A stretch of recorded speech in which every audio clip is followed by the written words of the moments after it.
I want to focus on the Old Testament reading today.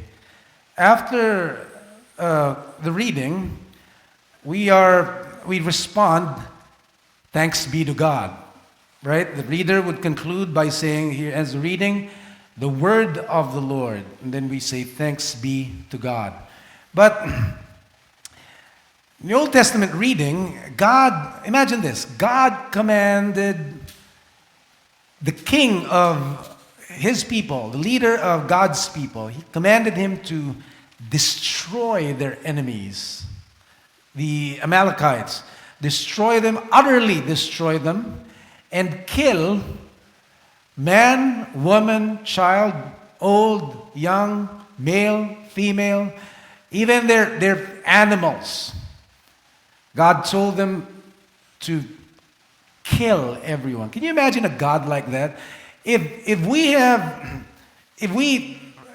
a church leader that gives that command and says, this is the word of the Lord, this is the direction of our church. Let us kill criminals, let us kill all who do iniquity in the land, like David said, so as to cut off from the city of the Lord all those who do iniquity.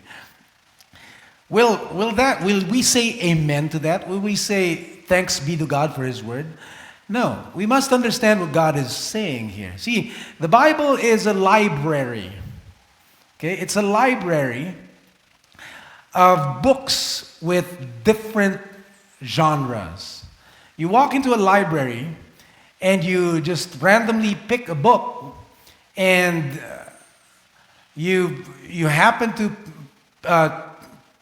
choose a horror novel, you would not say, I'm not going to that library anymore because its books are scary and violent, or whatever, explicit and inappropriate.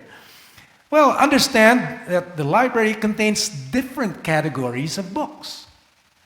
But the purpose of the library is for the enrichment of your knowledge. Understand that. Now, the genre of this book, 1 Samuel, in many of its stories, is allegory. Ibig sabihin, yung figurative, ang daming nire-represent na symbolism. And in the case of God's people here, their warfare then, in that story, represents our spiritual struggle today. Understand and remember that we are told in the New Testament plainly that our struggle, our battle is not against people, not against flesh and blood. We don't kill people. We don't. What we do is fight the good fight, the spiritual warfare.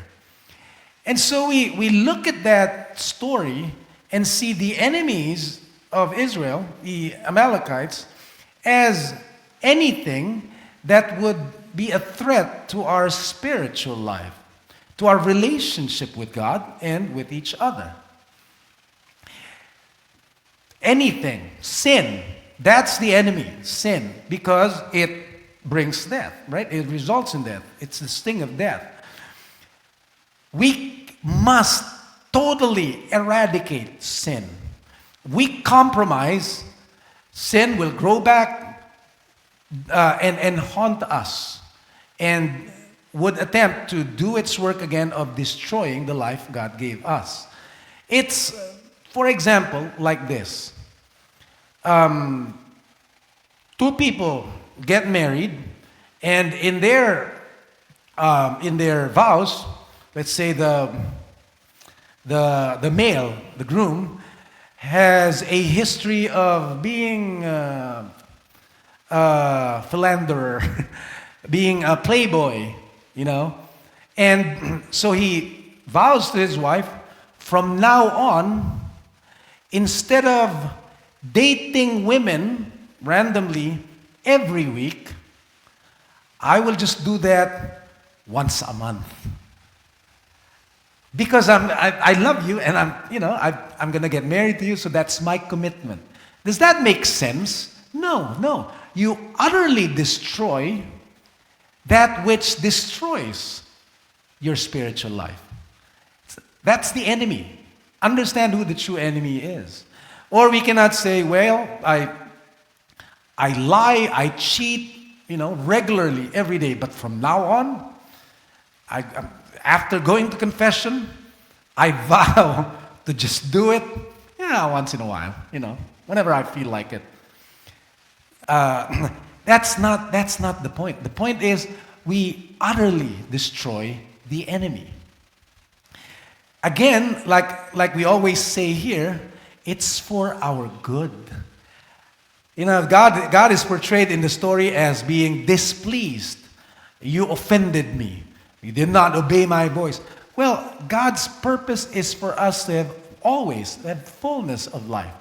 It displeases Him, not because His ego is offended, but because His will for us, His desire for us, which is for our good, is not being followed. And He hurts for us. He's offended on our behalf. And it displeases Him that the enemy is still having the upper hand on our life. So may we understand that.